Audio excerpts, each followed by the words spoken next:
మనతో ఉంది doctor Kodandaram. Sir neuro surgeon. Sir మీ గురించి చాలా విన్నాం. రాజమండ్రిలో one of the best neuro surgeon. అయితే చాలామందికి న్యూరో సర్జరీ అంటే ఏంటో చాలామందికి తెలియదు. ఫస్ట్ న్యూరో సర్జరీలో మీరు అంటే మీ స్పెషలైజేషన్లో న్యూరో సర్జరీలో కవర్ అయ్యే మెయిన్ ఇంపార్టెంట్ అంటే హెల్త్ రిలేటెడ్గా ఏమేమి చేస్తారు, మీరు ఎలాంటి సర్వీస్ ఇస్తారు అంటే పబ్లిక్ అర్థం అవడానికి మీరు న్యూరో సర్జరీలో మీరు మేజర్గా ఏ సర్వీసెస్ ప్రొవైడ్ చేస్తారు?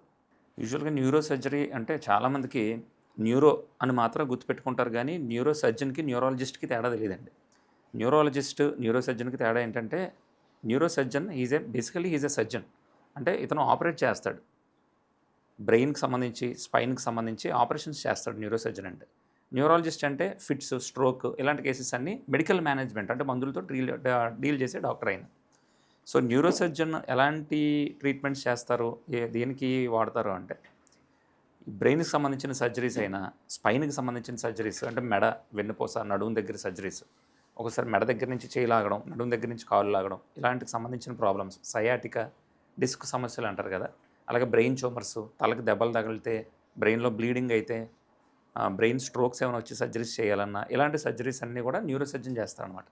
చాలామందికి ఈ విషయం తెలియక న్యూరో సర్జన్కి కడవలసిన కేసులు కూడా న్యూరాలజిస్ట్ దగ్గరికి వెళ్ళిపోతూ ఉంటారు. సో ఈ న్యూరో సర్జన్ అంటే మెయిన్ సర్జరీస్ చేసి న్యూరోకి సంబంధించిన సమస్యల నుంచి కంప్లీట్గా బయటికి తీసుకొచ్చే డాక్టర్ అనమాట న్యూరో సర్జన్ అంటే. సార్ మీరు ఎంబీబీఎస్ అది ఈ ఈ మెడికల్ స్కూల్ అంతా ఎక్కడ కంటిన్యూ చేస్తారు? నేను ఎంబీబీఎస్, ఎంఎస్ జనరల్ సర్జరీ, ఈ ఎంబీబీఎస్ 5.5 సంవత్సరాలు, ఎంఎస్ జనరల్ సర్జరీ 3 సంవత్సరాలు రాజమండ్రిలోనే చేశాను. జిఎస్ఎల్ మెడికల్ కాలేజ్ అని ఉంటుంది రాజానగరం దగ్గర, రాజమండ్రి అవుట్స్కట్స్లో అక్కడ. ఓకే. ఎంసీహెచ్ న్యూరో సర్జరీ మాత్రం Vizag king George hospital, Andhra medical college అంటారు, అక్కడ 3 years MCh neuro surgery course చేశాను. ఆ తర్వాత కేజీహెచ్లోనే కొన్నాళ్ళు వర్క్ చేశాను. ఆ తర్వాత వైజాగ్ చుట్టుపక్కల చాలా చాలా పెద్ద పెద్ద హాస్పిటల్స్లో కన్సల్టెంట్గా వర్క్ చేశాను. మీ డ్రీమ్ అసలు ఇది న్యూరో సర్జరీ అవ్వడం అనేది, అంటే చిన్నప్పటి నుంచి మీరు ఏమన్నా నేను న్యూరో సర్జన్ అవ్వాలని లేకపోతే డాక్టర్ అవ్వాలని మీ కళ ఏనా? అవును, న్యూరో సర్జన్ అవ్వాలని నా కళ యాక్చువల్గా. ఎందుకంటే న్యూరో సర్జన్కి ఒక ఎబిలిటీ ఉంటుంది. న్యూరో సర్జన్ చేయాల్సిన పని ఏంటంటే, సరైన టైంలో కనుక ఒక పేషెంట్ని సరిగ్గా సర్జరీ చేస్తే ఆల్మోస్ట్ చావు నుంచి తప్పించవచ్చు. ఎలా అంటే, ఒక హెడ్ ఇంజరీ పేషెంట్ వస్తాడు, ఒక హెడ్ ఇంజరీ పేషెంట్కి ఏదో తలకి దెబ్బ తగిలి లోపల బ్రెయిన్లో బ్లీడ్ అవుతూ ఉంటుంది. కొన్ని గంటలు మాత్రమే మన బ్రెయిన్ అవకాశం ఇస్తుంది. ఆ కొన్ని గంటలు దాటితే మనం సర్జరీ చేసినా కూడా బతకడు. అలాగే ఒక స్ట్రోక్ పేషెంట్ వస్తాడు, ఆ స్ట్రోక్ పేషెంట్కి కొన్ని గంటల్లో కనుక మనం వైద్యం చేయగలిగితే కంప్లీట్గా అతను వచ్చిన డెఫిసిట్స్ అన్నీ కూడా మళ్ళీ వెనక్కి వచ్చేస్తాయి. అంటే సరైన టైంలో కనుక యాక్ట్ చేసి ట్రీట్ చేస్తే రోడ్డు మీద పడిపోవాల్సిన ఫ్యామిలీని మనం మళ్ళీ తిరిగి నార్మల్ స్టేజ్కి తీసుకొచ్చేసే అవకాశం ఈ ఫీల్డ్లో ఉన్నది. సో అలా ఒక మనిషి తలరాతని మార్చుకునే అవకాశం ఈ ఫీల్డ్లో ఉందని తెలుసుకున్న తర్వాత న్యూరో సర్జరీ మీద బాగా ప్యాషన్ పెంచుకున్నాను. అందుకని న్యూరో సర్జనే అవ్వాలని చెప్పి ఫిక్స్ అయ్యాను ముందు నుంచి. ఏమైనా రిగ్రెట్స్ ఉన్నాయా సార్ న్యూరో సర్జన్ అయినందుకు? అంటే ఫ్యామిలీ లైఫ్ అంతా, అంటే ఎక్కువ టైం హాస్పిటల్లో స్పెండ్ చేయాలి, నైట్ టైము ఎమర్జెన్సీస్ అన్నీ అటెండ్ అవ్వాలి, పర్సనల్ లైఫ్ అంతగా ఉండకపోవచ్చు. సో అలాంటి రిగ్రెట్స్ ఏమైనా ఉన్నాయా? అసలు ఎప్పుడూ లేవు.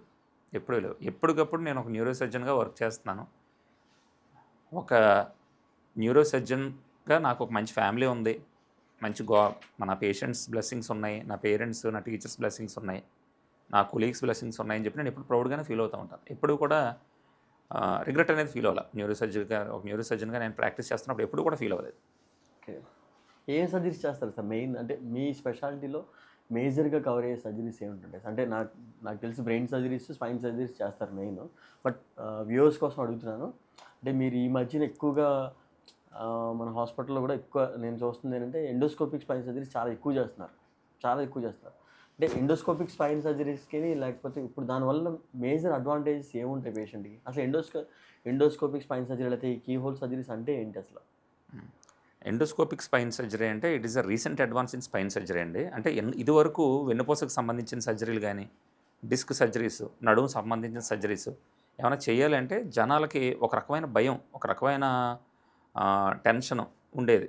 అంటే ఆపరేషన్ చేయాలంటేనే చేయించుకున్న వాళ్ళకి భయం ఉండదు. పేషెంట్స్, అవును, చాలామంది పేషెంట్స్కి సర్జరీ చేయించుకున్న తర్వాత ఏదో వాళ్ళు నడు నొప్పి ఉండిపోతుందని, లేకపోతే మళ్ళీ కాళ్ళు పడిపోతాయని రకరకాల అనుమానాలు అయితే ఉన్నాయి. కరెక్టే అది. నిజంగా చాలామంది పేషెంట్స్ తెలిసిన వాళ్ళకి సర్జరీ చెప్పినా వాళ్ళు రారు. నేను రొటీన్‌గా ప్రాక్టీస్‌లో వినేది ఏంటంటే, అమ్మ నీకు డిస్క్ ఆపరేషన్ పడతది. వెన్నుపూసకు ఆపరేషన్ చేయాలి అనగానే వాళ్ళు ఫస్ట్ ఆఫ్ ఆల్ భయపడేది ఏంటంటే, అమ్మో! వెన్నుపూస ఆపరేషన్ చేస్తే ఎక్కువ రోజులు రెస్ట్ తీసుకోవాలంట కదా! సక్సెస్ అవ్వదంట కదా! చేతులు, కాళ్ళు పడిపోయే అవకాశం ఉందంట కదా! ఎక్కువ రోజులు చాకిరీ చేయించుకోవాలి కదా! ఇలాంటి పుకార్లు ఇలాంటివి నమ్ముతూ ఉంటారు. భయపడతా ఉంటారు. దాంతో పాటు జనాలు కూడా ఊరికే కామన్ మ్యాన్ లేనిపోని పుకార్లు స్ప్రెడ్ చేస్తారు. ఫర్ ఎగ్జాంపుల్ నేను ఒక పేషెంట్‌కి ఇలా సర్జరీ పడతదని చెప్పాక పక్కింటి ఆవిడకి చెప్పిందనుకోండి, ఆ ఆపరేషన్ చేయించుకోకూడదు, సెట్ అవ్వదు.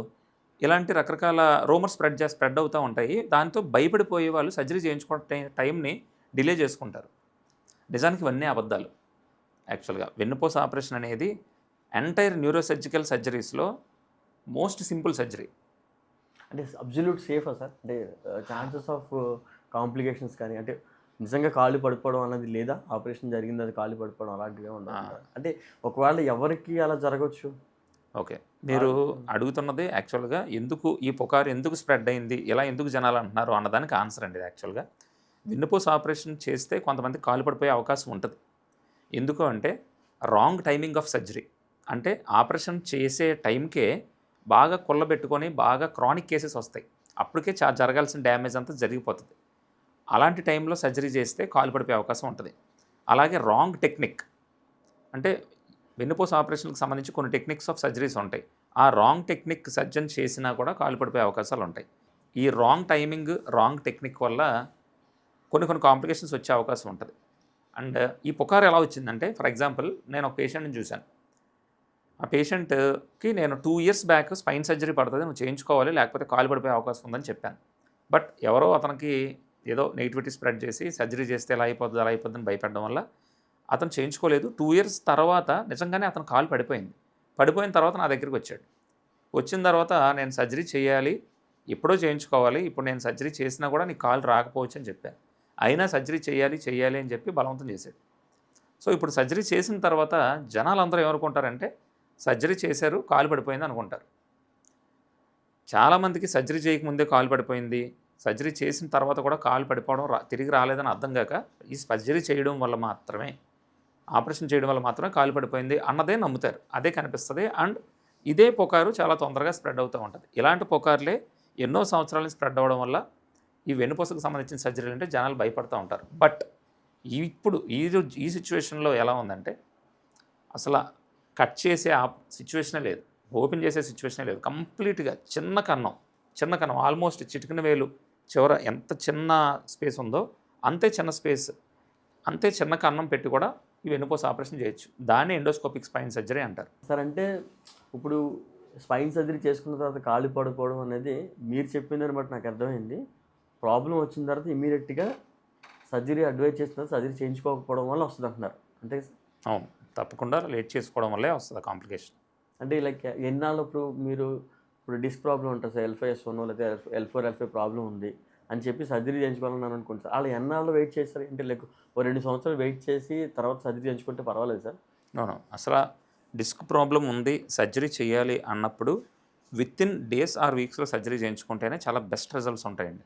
ఎందుకంటే మన నడుము అనేది it is not a stable structure, it is a dynamic structure. ఎప్పుడు కదులుతూ ఉంటుంది. అంటే ఫర్ ఎగ్జాంపుల్ మనం ఈ కుర్చీ నుంచి పైకి లేచినప్పుడు, మంచం మీద నుంచి పడుకొని లేచినప్పుడు, రోజువారీ పనుల్లో నడుము అనేది ఎప్పుడు వాడుతూనే ఉంటాం. సో నడుము వాడుతున్న కొద్దీ నడుము దగ్గర ఉన్న డిస్క్స్ కదులుతూనే ఉంటాయి. అది కాంప్లికేషన్ పెరిగే అవకాశం ఉంటూనే ఉంటుంది. సో ఎప్పుడైతే సర్జన్ చూసి సర్జరీ చేయాలి అన్నారో ఎంత తొందరగా సర్జరీ చేయించుకుంటే అంత మంచి రిజల్ట్స్ ఉంటాయి. మరి చాలామంది సర్జరీ అడ్వైజ్ చేసిన తర్వాత, అంటే నాకు తెలిసింది చెప్తున్నాను సార్, కొంతమంది ఇంజెక్షన్స్ చేయించుకుంటారు. అంటే సర్జరీ కాకుండా ఇంజెక్షన్ చేయించుకోవడం వల్ల పెయిన్ తగ్గిపోతుందని చెప్పి చాలామంది ఆగుతారు కూడా. అంటే డిస్క్ ప్రాబ్లం ఉన్నవాళ్ళు, లేకపోతే ఈ నీ జాయింట్ సర్జరీస్ అడ్వైజ్ చేసిన తర్వాత కూడా ఇంజెక్షన్ చేయించుకొని కొంతమంది ఆగుతారు. అంటే నా మేజర్ డౌట్ ఏంటంటే వాళ్ళకి అప్పటికే 60 ఇయర్స్లో ఈ ప్రాబ్లం వచ్చి ఉంటుంది. ఇప్పుడు దీన్ని ఇంకా ప్రొలాంగ్ చేయడం వల్ల వాళ్ళకి వచ్చిన నష్టమే ఉండదు సార్? అంటే దానికి సిమ్టమ్స్ తగ్గిపోయి హ్యాపీగా ఉంటారా? ఇక్కడ యాక్చువల్గా మీరు చెప్పేది ఎపిడ్యూరల్ స్టెరాయిడ్ అంటారు. నిజానికి ఎపిడ్యూరల్ స్టెరాయిడ్ ఎవరికి పడితే వాళ్ళకి చేయాల్సిన అవసరం లేదండి. ఫర్ ఎగ్జాంపుల్ ప్రతిదానికి ఇండికేషన్ ఉంటుంది. ఇప్పుడు ఒక 30 to 35 years actively working person ఉన్నాడు, అతనికి డిస్క్ ప్రాబ్లం వచ్చింది. అతనికి ఎపిడ్యూరల్ స్టెరాయిడ్ చేయడం వల్ల నష్టమే ఉంటుంది. ఎందుకంటే ఎపిడ్యూరల్ స్టెరాయిడ్ అంటే సిమ్టమ్స్ని మాత్రమే రిలీవ్ చేస్తుంది. అంటే డిస్క్ జారి నరం నొక్కుతుంది. ఈ నరం నలగడం వల్ల అతనికి పెయిన్ తెలుస్తుంది అండ్ పాదం పైకి కిందకి ఆడడం, వీక్నెస్ రావడం, ఎక్కువ దూరం నడవలేకపోవడం లాంటిది జరుగుతూ ఉంది. ఈ ఎపిడ్యూరల్ స్టెరాయిడ్ చేసినప్పుడు ఏమవుతుందంటే ఈ నరాన్ని అనస్టైజ్ చేస్తారు, ఇంజెక్షన్ చేసి ఒక స్టెరాయిడ్ ఇంజెక్షన్ చేయడం వల్ల ఈ డిస్క్ దీన్ని నొక్కుతున్నా కూడా నరం బయటికి నొప్పి రూపంలో మనకు చెప్పదు. సో పేషెంట్స్ ఏమనుకుంటారంటే నా కంప్లైంట్స్ అనేవి తగ్గిపోయినాయి అనుకుంటారు, విచ్ ఈజ్ నాట్ ట్రూ. మరి ఎందుకు ఎపిడ్యూరల్ స్టెరాయిడ్ ఇంజెక్షన్ అనేది స్టార్ట్ చేశారు? ఫర్ ఎగ్జాంపుల్ కొంతమంది సర్జికల్గా ఫిట్ గారు, అంటే ఒక 60-70 సంవత్సరాలు దాటిన వాళ్ళకి ఏవో కోమార్బిడిటీస్ ఉంటాయి. అంటే హార్ట్ ప్రాబ్లం కానీ, లేకపోతే లంగ్ ప్రాబ్లం కానీ, లివర్ డిసీజ్ కానీ, మత్తిస్తే రిస్క్ ఎక్కువ ఉండే ప్రాబ్లమ్స్ ఉన్న పేషెంట్స్ ఉంటారు. వాళ్ళకి సర్జరీస్ చేయలేం. మరి సర్జరీకి ఫిట్ కాదు కాబట్టి వాళ్ళ జీవితాంతం నొప్పి అనుభవించాల్సిందేనా? లేదు కదా. వాళ్ళు యాక్టివ్గా పని చేయకపోయినా పర్వాలేదు, మంచం మీద అలా ఉన్నా పర్వాలేదు, due to their diseases. But నొప్పి ఎందుకు అనుభవించాలి? ఆ నొప్పి ఉండకూడదు కాబట్టి అట్లీస్ట్ నొప్పినైనా తగ్గించి క్వాలిటీ ఆఫ్ లైఫ్ని కాస్త మెరుగుపరచడం అనే ఉద్దేశంతోనే ఈ ఎపిడ్యూరల్ స్టెరాయిడ్ వెన్నుపోస ఇంజెక్షన్ అనేది వచ్చింది తప్ప అది the treatment of disc problem అయితే కాదండి. ఇంకొక చిన్న క్వశ్చన్ సార్, ఎలా అంటే నాకు తెలిసి ఎంఆర్ఐ చాలామంది పేషెంట్స్లో అందరిలో చెప్తూ ఉంటారు, అందరూ డిస్క్ ప్రాబ్లం అందరూ చెప్తారు. ఎంఆర్ఐ తీయించుకున్న వాళ్ళు లేదా ఎక్స్రే తీయించుకున్న వాళ్ళు అందరూ కూడా నాకు డిస్క్ ప్రాబ్లం ఉంది, నాకు L4 L5 ప్రాబ్లం ఉంది అంటారు. అయితే బహుశా చాలామంది ఆ ప్రాబ్లం చెప్పడం వల్ల నాకు స్పెసిఫిక్గా మీరు ఈ కంప్లైంట్స్ ఉన్న వాళ్ళు 100% సర్జరీ చేయించుకోవాల్సిందే, అంటే ఈ సిమ్టమ్స్ అలాంటి సిమ్టమ్స్ ఏ ప్రాబ్లమ్స్ ఉంటే వాళ్ళకి కంపల్సరీగా సర్జరీ చేయించుకోవాలి డిలే చేయకుండా అనడానికి వాళ్ళకి ఏదైనా లక్షణాలు ఏం చెప్తారు? యూజువల్గా డిస్క్ సర్జరీ చేయించుకోవాల్సిన పేషెంట్స్కి కామన్గా ఉండే లక్షణాలు నడువు నొప్పితో పాటు ఒకవైపు కాలంతా లాగుతుంది. అంటే ఈ బటక్ దగ్గర నుంచి తొడ వెనక భాగం, పాదం దగ్గర లాగడం పైనుంచి కిందకి, లేకపోతే కాలంతా తిమ్మిరెక్కుతున్నట్టు ఉండడం, ఎక్కువసేపు నుంచున్నా ఎక్కువ దూరం నడుస్తున్నా కాలు లాగడం, తిమ్మిరెక్కడం. కొంతమందికి బాగా ప్రొలాంగ్డ్ కేసెస్లో ఏమవుతుందంటే నడుస్తుంటే జోడు జారిపోవడం, లేకపోతే జోడు కాలుకి ఉందా లేదా తెలియకపోవడం, ఇలాంటి కంప్లైంట్స్ అన్నీ ఉంటాయి. ఇలాంటి ప్రాబ్లమ్స్ ఉండి ఎంఆర్ఐలో డిస్క్ జారడం అనేది ఉన్నది అంటే తప్పకుండా patient as early as possible surgery చేయించుకోవాల్సింది, వేరే ఆప్షనే లేదు. ఇప్పుడు ఈ స్పైన్ సర్జరీస్ అన్నీ కూడా మీరు ఎండోస్కోపీలో చేస్తారు? అన్ని రకాల స్పైన్ సర్జరీస్ కూడా ఎండోస్కోపీతో చేయొచ్చండి. అంటే సింగిల్ లెవెల్ కానీ డబుల్ లెవెల్ కానీ ఏదైనా మీరు ఎండోస్కోపీలో కంప్లీట్ చేస్తున్నారు? చేయొచ్చు, both single and double level కూడా చేయొచ్చు. అంటే పేషెంట్కి అబ్సల్యూట్గా safe? Endoscopic spine surgery is absolutely safe. నాకు తెలిసి ఇంతకుముందు ఈ సర్జరీ ఈ ఫెసిలిటీస్ అన్నీ కూడా హైదరాబాద్లో తప్ప, హైదరాబాద్లో కూడా నాకు తెలిసి అన్ని చోట్ల చేయరేమో. అంటే ఇప్పుడు మీరు ఈ ఫెసిలిటీస్ ఈ సర్జరీస్ ఎక్కడ చేస్తున్నారు సార్? హైదరాబాద్లో చేస్తున్నారా మీరు? లేదు, నా సొంత ఊరు రాజమండ్రి, ఈస్ట్ గోదావరి డిస్ట్రిక్ట్లో రాజమండ్రిలో సన్స్టార్ హాస్పిటల్ అని ఉంది. ఆ సన్స్టార్ హాస్పిటల్లో మాత్రమే చేస్తున్నాను. ఊరికే అడుగుతున్నా సార్, నేను చూసాను కదా, ఆల్మోస్ట్ మంత్లీ 15 సర్జరీస్ చేస్తున్నాను మీరు ఎండోస్కోపిక్ స్పైన్లో. అంటే ఈ స్క్రూస్ వేస్తారు కదా సార్, ఒక స్పైన్ ఫిక్సేషన్ అంటారు, దాన్ని కూడా మీరు ఎండోస్కోపీలో చేయడానికి అంటే ఎంతవరకు సేఫ్? ఆ స్క్రూస్ వేసేది కూడా 100% సేఫ్ అండి. దాన్ని మినిమల్లీ ఇన్వేజివ్ స్పైన్ సర్జరీ అంటారు. దానికి పైనుంచి కింద వరకు కట్ చేసే అవసరం లేకుండా జస్ట్ స్క్రూ వెళ్ళే దారిలో మాత్రమే చిన్న హోల్ పెట్టి ఆ స్క్రూస్ వేసి ఫిక్స్ చేసేయచ్చు. దానివల్ల కూడా చాలా అడ్వాంటేజ్ ఉంది. ఆ పేషెంట్ కూడా ఈరోజు సర్జరీ చేయించుకొని నెక్స్ట్ డే నడిచేసి వెళ్ళిపోవచ్చు. ఈవెన్ అతను డెస్క్టాప్ జాబ్ కూడా హ్యాపీగా చేసుకోవచ్చు, కూర్చొని గంటలు కూర్చొని చేసుకునే జాబ్స్ కూడా విత్ ఇన్ డేస్ చేసుకోవచ్చు. సో ఎక్కువ రోజులు రెస్ట్ తీసుకోవాల్సిన అవసరం కూడా లేదు. మైగ్రేన్ రాకుండా తీసుకోవాల్సిన జాగ్రత్తలు ఏంటి? మైగ్రేన్ ట్రీట్మెంట్ చాలా సింపుల్ అండి. యాక్చువల్గా 70 to 80% ఆఫ్ మైగ్రేన్ ట్రీట్మెంట్ మన చేతిలోనే ఉంటుంది. మైగ్రేన్ ప్రెసిపిటేటింగ్ ఫ్యాక్టర్స్ అని కొన్ని ఉంటాయి. అంటే ఫర్ ఎగ్జాంపుల్ టైంకి తినకపోవడం, సరైన వాటర్ తాగకపోవడం, డీహైడ్రేట్ అవ్వడం, ఎండ లోపల తిరగడం, నైట్ జర్నీస్ చేయడం, సరిగ్గా నిద్రపోకపోవడం, స్ట్రెస్ తీసుకోవడం, అరవడం, గొడవలు పడడం, ఇలాంటివన్నీ కూడా మైగ్రేన్ని ప్రెసిపిటేట్ చేస్తాయి. సో ఈ ఫ్యాక్టర్స్ అన్నీ కూడా మనం అవాయిడ్ చేసుకోగలిగితే 70 to 80% మైగ్రేన్ అక్కడే తగ్గిపోతుంది, మందులు అవసరం లేకుండా. కొంతమంది ఇవి అవాయిడ్ చేసుకున్నా కూడా హెడేక్ వస్తూ ఉంటే కనుక మైగ్రేన్ హెడేక్, వాళ్ళకి మందులు పెడతాం. 10 to 20% మైగ్రేన్ హెడేక్లో మాత్రమే మందులు అవసరం పడతాయండి. ఇందులో మళ్ళీ 2 రకాలు ఉంటాయి. ఎక్యూట్ అటాక్స్ తగ్గించడానికి మందులు కొన్ని ఉంటాయి. లాంగ్ టర్మ్గా ఈ మైగ్రేన్ ఎపిసోడ్స్ రాకుండా, తలనొప్పి రాకుండా ఫర్దర్గా కొన్ని మందులు ఉంటాయి. బట్ ఇందులోనూ కూడా చాలామంది పేషెంట్స్ ఏం చేస్తారంటే తలనొప్పి తగ్గగానే టక్మని మందులు ఆపేస్తూ ఉంటారు. ఎన్ని రోజులు కంటిన్యూ చేయాలి సార్? అంటే మైగ్రేన్ వచ్చిన తర్వాత లైఫ్ లాంగ్ వాడాల్సిందేనా మందులు? అసలు కాదండి. లైఫ్‌లో ఈ ప్రెసిపిటేటింగ్ ఫ్యాక్టర్స్‌ని అవాయిడ్ చేసుకుంటే గనక ఇంచుమించుగా 2 నెలల నుంచి 6 నెలల లోపు మైగ్రేన్ హెడేక్‌ని కంప్లీట్‌గా తగ్గించుకోవచ్చు. ఓహ్! లైఫ్ లాంగ్ వాడాల్సిన అవసరం లేదు. కానీ మనలో చాలామంది ఈ ప్రెసిపిటేటింగ్ ఫ్యాక్టర్స్‌ని అవాయిడ్ చేసుకోవడం చాలా కష్టం. ఊరికే కోప్పడడం, టైంకి తినకపోవడం, డీహైడ్రేట్ అవ్వడం ఇలాంటివి చేస్తూ ఉంటారు. దానివల్ల మందులు వాడుతున్నా కూడా మధ్య మధ్యలో హెడేక్స్ వస్తూ ఉంటాయి. సో ఈ ప్రెసిపిటేటింగ్ ఫ్యాక్టర్స్ అవాయిడ్ చేసుకోవాలి. డాక్టర్ గారు నిర్దేశించిన మందులు కరెక్ట్‌గా వాడితే గనక 95-99% మైగ్రేన్ హెడేక్స్ రాకుండా ఆపుకోగలం. And one more thing I forgot to ask you. ఈ ట్యూమర్ అన్నారు కదా సార్, బ్రెయిన్ ట్యూమర్‌కి సర్జరీస్ అంటే ఎలా అంటే మైక్రోస్కోప్ లేకపోతే న్యూరో నావిగేషన్ ఈ ఫెసిలిటీస్ అన్నీ మన దగ్గర అంటే రాజమండ్రిలో అవైలబిలిటీ ఉన్నాయా సార్? ఉన్నాయండి. అంటే కొన్ని బ్రెయిన్ ట్యూమర్ సర్జరీస్ గానీ, కొన్ని కాంప్లెక్స్ బ్రెయిన్ సర్జరీస్ 2 చేతులతో చేయలేం. 4 చేతులు కావాల్సొస్తది.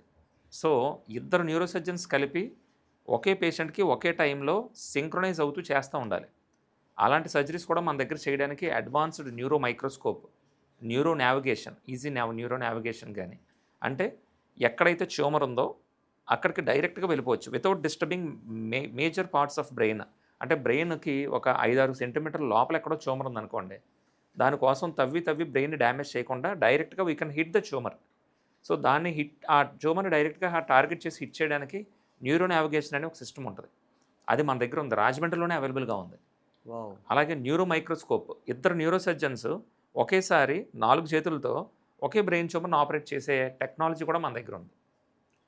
Super sir. సో, ఈ అడ్వాన్స్ టెక్నిక్స్ అన్నీ రాజమండ్రిలోనే ఉన్నాయి. ఈ విషయం చాలామందికి తెలియక హైదరాబాద్ దాకా పరిగెడతా ఉంటారు. రూపాయి అయ్యే చోట రూ. 10 ఖర్చు పెడతా ఉంటారు. సో, ఈ ఫెసిలిటీస్ అన్నీ యుటిలైజ్ చేసుకుంటే రాజమండ్రిలోనే advanced brain tumour surgeries, advanced spine surgeries చేయొచ్చు. సో, రాజమండ్రిలో మీరు చాలా అడ్వాన్స్డ్ వర్క్ చేస్తున్నారు సార్. అంటే endoscopic spine surgeries, neuro navigation, brain tumours అంటే ఇంకా మెట్రోపాలిటన్ సిటీస్ ఎక్కడికి ట్రీట్మెంట్ విషయమై వేరే చోట ఎక్కడికి వెళ్ళాల్సిన పని లేకుండా అన్ని అవైలబిలిటీ, అన్ని ట్రీట్మెంట్ సూపర్ స్పెషాలిటీ సర్వీస్ అన్నీ కూడా రాజమండ్రిలోనే అవైలబుల్గా ఉన్నాయి. ఓకే. అవును. ఇంకా ఇంకా మీరు చేసే వర్క్స్లో జనరల్గా న్యూరో డిపార్ట్మెంట్లో నాకు అనిపించింది ఫిట్స్ గురించి మిమ్మల్ని ఒక క్వశ్చన్ అడగాలనుకుంటున్నాను. అంటే ఈ మూర్ఛవ్యాధి ఫిట్స్ ఉన్న వాళ్ళు సినిమాల్లో చూపించినట్టుగా తాళం చెవి గుర్తులు పెడితే ఎంతవరకు ఫిట్స్ తగ్గుతాయి? ఇది అందరూ తెలుసుకోవాల్సిన చాలా ఇంపార్టెంట్ క్వశ్చన్ అండి. ఫిట్స్ వచ్చినప్పుడు చేతిలో తాళాల గుర్తు పెడితే ఫిట్స్ తగ్గుతుంది అని ఎక్కడా సైంటిఫిక్ ఎవిడెన్స్ లేదు. అసలు ఫిట్స్ వచ్చినప్పుడు తాళాల గుర్తు చేతిలో పెట్టాల్సిన అవసరమే లేదు. దానివల్ల ప్రమాదాలు అయితే ఉన్నాయి. నేనే చూశాను. ఒక ఫిట్స్ వచ్చిన పేషెంట్‌కి చేతిలో ఎంత పొడుగు తాళం గుర్తు పెట్టారు. ఫిట్స్ వచ్చినప్పుడు చేతులు, కాళ్ళు విపరీతంగా కొట్టుకుంటూ ఉంటారు. ఇర్రెసిస్టిబుల్‌గా కొట్టుకుంటూ ఉంటారు. మనం ఆపలేం. అలా కొట్టుకుంటూ ఒక పేషెంట్ ఫిట్స్ వస్తున్నప్పుడు తాళం చెవితో కంట్లో గుచ్చేసుకున్నాడు. స్పాట్‌లోనే ఆ పేషెంట్ కన్ను పోయింది పాపం. అంటే మనకి తెలిసి తెలియక ఇలాంటి తప్పులు చేయడం వల్ల చాలా ప్రమాదాలు జరుగుతూ ఉంటాయి. లేకపోతే అదే తాళాల గుర్తుతో పక్కన ఉన్న వాళ్ళని కూడా పొడవచ్చు దాంతో. సో, ఎప్పుడు ఫిట్స్ వచ్చినప్పుడు చేతిలో తాళాల గుర్తు పెట్టొద్దు. దానివల్ల ఫిట్స్ తగ్గుతుందని ఎక్కడ సైంటిఫిక్ ఎవిడెన్స్ అయితే లేదు. కానీ ఫిట్స్ వచ్చినప్పుడు ఎట్టి పరిస్థితుల్లోనూ కూడా పేషెంట్‌కి గాలి ఆడేలాగా చుట్టుపక్కల ఎవరు జనం మోగకుండా వెంటిలేటెడ్ ఏరియాలో ఉంచాలి. అండ్ కుదిరితే లెఫ్ట్ లాటరల్ పొజిషన్ అంటారు. లెఫ్ట్ సైడ్‌కి తిప్పాలి. And as early as possible నోటిలో గనక ఏదైనా ఫుడ్ మెటీరియల్స్ గానీ, ఏదైనా ఆబ్జెక్ట్స్ ఏమైనా ఉంటే యాజ్ ఎర్లీ యాజ్ పాసిబుల్ వాటిని రిమూవ్ చేసేయాలి. లేదు అంటే గనక ఇవి యాస్పిరేట్ చేసుకొని ఊపిరితిత్తుల లోపలికి మింగేసి ఊపిరాడక చనిపోయే వాళ్ళు కూడా ఉంటారు ఫిట్స్ వచ్చినప్పుడు. అంటే ఫిట్స్ వల్ల చనిపోవడం ఉండదా సార్? చాలా రేర్ కేసెస్‌లో ఒక ప్రాబ్లమ్ ఉందండి. సుడెప్ అంటారు. Sudden unexpected death in epilepsy అనే ఒక కాన్సెప్ట్ ఉంది. 1,00,000 మందిలో ఒకరికి ఫిట్స్ వచ్చిన వాళ్ళు చనిపోయే అవకాశాలు అయితే ఉంటాయి. బట్ ఇప్పటిదాకా నేనైతే ఎప్పుడూ చూడలేదు. బట్ ఫిట్స్ వల్ల కంటే కూడా ఫిట్స్ వచ్చినప్పుడు చేతిలో పెట్టే వాటి వల్ల ప్రాబ్లమ్స్ ఎక్కువ వస్తాయన్నమాట. వస్తాయి. అండ్ ఫిట్స్ వచ్చినప్పుడు ఊపిరితిత్తుల లోపలికి ఉమ్ము వెళ్ళిపోవడం గానీ, వామిటింగ్ వెళ్ళిపోవడం గానీ, దానివల్ల ఊపిరి ఆడకపోవడం, దానివల్ల యాస్పిరేట్ చేసుకొని చనిపోయే అవకాశాలు ఉంటాయి కానీ, డైరెక్ట్ ఫిట్స్ వల్ల అయితే చనిపోరు. ఫిట్స్ అనేది సెల్ఫ్ లిమిటింగ్. ఏ ఫిట్స్ అయినా సరే ఒక 5-10 మినిట్స్‌లో తగ్గిపోతూ ఉంటుంది. దాని గురించి మనం పెద్ద భయపడక్కర్లా. మనం చేయగలిగేదల్లా పేషెంట్‌ని లెఫ్ట్ లాటరల్‌లో పడుకోబెట్టాలి. పేషెంట్‌కి శ్వాస ఆడేలాగా, ఊపిరి ఆడేలా ప్లేస్‌లో పెట్టాలి. అండ్ నోట్లో ఏమీ ఉండకుండా చూసుకోవాలి. మోర్ దాన్ 5 మినిట్స్ కనుక ఫిట్స్ వస్తే యాజ్ ఎర్లీ యాజ్ పాసిబుల్ అంబులెన్స్కి కాల్ చేసి హాస్పిటల్కి వెళ్ళిపోవాలి. మనం సొంత వైద్యాలు ఏమీ చేయకూడదు. ఇంకొక ఇంపార్టెంట్ క్వశ్చన్ సార్, అంటే ఈ డిస్క్ ప్రాబ్లం ఉన్న వాళ్ళకి ఈ టాబ్లెట్స్ వేసుకుంటే నొప్పి తగ్గుతుంది అన్నప్పుడు ఎందుకు ఆపరేషన్ చేయించుకోవాలి? చాలా చాలా ఇంపార్టెంట్ క్వశ్చన్ అండి. నేను ఓపీలో చూస్తూ ఉన్నప్పుడు డిస్క్ ప్రాబ్లంతో ఉన్న వాళ్ళకి మందులు రాస్తూ ఉంటాను. సర్జరీ పడుతుంది, బట్ అందాక మందులు వాడండి అంటాను. వాళ్ళు తర్వాత ఆపరేషన్ కోసం కాకుండా మొన్న మీరు ఇచ్చిన మందులకి నాకు నొప్పి తగ్గిపోయిందండి, ఇవే మందులు రాయండి బాగున్నాను నేను అంటారు. ఇక్కడ మీరు తెలుసుకోవాల్సింది ఏంటంటే డిస్క్ ప్రాబ్లం అనేది నిప్పు అనేది పొగ. మనం నిప్పు ఆపుతామా పొగ ఆపుతామా? నిప్పునే ఆపాలి. నిప్పే ఆపాలి. ఈ పెయిన్ కిల్లర్స్ ఏం చేస్తాయంటే నొప్పి తగ్గిస్తాయి, పొగ ఆగిపోద్ది. నిప్పు సైలెంట్గా లోపల తగలబెట్టేస్తూ ఉంటుంది. సో పెయిన్ కిల్లర్స్ వాడడం వల్ల పెయిన్ తగ్గుతుందేమో, మీకు తెలియకుండానే మీ లోపల వెన్నుపూస నరాలు అన్నీ సైలెంట్గా డ్యామేజ్ అయిపోతాయి. ఏదో ఒక రోజు ఆపరేషన్ చేసినా కూడా దానిని నార్మల్ చేయలేము, రిపేర్ చేయలేము అన్న స్టేజ్కి వెళ్ళిపోతుంది. సో ఎప్పుడు కూడా డిస్క్ ప్రాబ్లం ఉన్నవాళ్ళు పెయిన్ కిల్లర్స్ వాడేసి నెల తరబడి నాకు నొప్పి తగ్గిపోయింది కదా అమ్మాయి అని అనుకోవడానికి లేదు. ఈ డాగ్ హౌస్‌గా వచ్చిన తర్వాత హెల్త్ కేర్ సిస్టమ్‌ని చాలా ఇన్‌ఫ్లూయెన్స్ చేస్తుంది ఆ సినిమా. అంటే ఏదైనా ప్రతి విషయానికి కూడా డాగ్ హౌస్ సినిమాని రిఫరెన్స్ చూపించి డాక్టర్స్ నేమ్ మీద అనుమానపడటం, హెల్త్ కేర్ సిస్టమ్‌ని అవమానించిన వాళ్ళని చాలా ఫ్రీక్వెంట్‌గా జరుగుతూ ఉంటది. దాని మీద మీ ఒపీనియన్ ఏంటి? అది నేను చాలాసార్లు బాధపడిన విషయం అండి. అంటే ఒక సినిమాలో ఒక ఎంతో పెద్ద పేరున్న ఒక యాక్టర్, స్టార్ డాక్టర్స్ గురించి ఇలాగా ఒక డైలాగ్ బాగుంది కదా అని చెప్పి చెప్పడం, దాన్ని అడ్వాంటేజ్గా తీసుకొని చాలామంది డాక్టర్స్ గురించి నెగిటివ్గా అనుకోవడం నాకు చాలా బాధ కలిగించిన విషయం. యాక్చువల్గా ప్రతి నాణ్యానికి బొమ్మ బొరుసు ఉంటాయి, ప్రతి చోట మంచి చెడు ఉంటుంది. ఎక్కడో కొన్ని హాస్పిటల్స్లో ఇలా డబ్బులు గుంజుతున్నారని, డబ్బులు ఎక్కువ తీసుకుంటున్నారని, డబ్బులతో మనుషులతో వ్యాపారం చేస్తున్నారని అన్ని హాస్పిటల్స్ అందరు డాక్టర్స్ అలాగే ఉంటారు అనుకోలేదు. చూడండి, మంచి పంతులు ఉంటాడు, చెడ్డ పంతులు ఉంటాడు, మంచి పాస్టర్ ఉంటాడు, చెడ్డ పాస్టర్ ఉంటాడు, మంచి పుస్తకం ఉంటుంది, చెడ్డ పుస్తకం ఉంటుంది. అలాగే మంచి మనుషులు ఉంటారు, చెడ్డ మనుషులు ఉంటారు. అలాగే మంచి హాస్పిటల్స్ ఉంటాయి, చెడ్డ హాస్పిటల్స్ కూడా ఉండొచ్చు. బట్ ఎక్కడో ఏదో తప్పు జరిగింది కదా అని చెప్పి మొత్తం డాక్టర్స్ అందరినీ, హాస్పిటల్స్ అందరినీ కూడా ఇలాగ పేషెంట్ల మీద డబ్బు గుంజడం, ఇలా చేస్తారనుకోవడం కరెక్ట్ కాదు. నిజానికి ఒక హాస్పిటల్లో పేషెంట్ మీద వేసే బిల్లుతో ఆ హాస్పిటల్ మేనేజ్మెంటు కొన్ని వందల జీవితాలని నిలబెట్టాలి. అంటే డాక్టర్కి శాలరీ ఇవ్వాలి, అక్కడ ఆయాకి శాలరీ ఇవ్వాలి, నర్సుకి శాలరీ ఇవ్వాలి, వార్డ్ బాయ్కి శాలరీ ఇవ్వాలి, అక్కడ ల్యాబ్ టెక్నీషియన్, ఫార్మసీ. హాస్పిటల్ అనేది ఒక వ్యవస్థ అండి. అంటే దాన్ని బేస్ చేసుకొని కొన్ని వందల జీవితాలు బ్రతుకుతూ ఉంటాయి. సో హాస్పిటల్కి కట్టిన డబ్బు అంతా డాక్టర్స్కే వెళ్ళిపోతున్నట్టు, లేకపోతే ఇది ఒక లాభాలు చేసుకోవడానికి ఒక వ్యాపారం అనుకోవడానికి లేదు. నిజానికి హాస్పిటల్కి వచ్చే మేజర్ అమౌంట్తో దానికి అయ్యే ఖర్చులే చాలా వరకు అయిపోతూ ఉంటాయి నెలకి. ఈ విషయం చాలామందికి తెలియదు. జనాలు ఎంతసేపు ఏమనుకుంటారంటే మనం కడుతున్న డబ్బులు కట్టినట్టు ఉండిపోతాయి అనుకుంటారు. బట్ అందులో 90% ఖర్చు అయిపోతూ ఉంటాయి. 10% మాత్రమే రాబోయే దానికి ఇన్వెస్ట్మెంట్ ఏమైనా కొనాలన్న, ఎక్విప్మెంట్ ఏమైనా కొనాలన్న దానికి ఇన్వెస్ట్మెంట్ కోసమో ఏదో అనేది బఫర్ అమౌంట్ ఉంచుకుంటారు తప్ప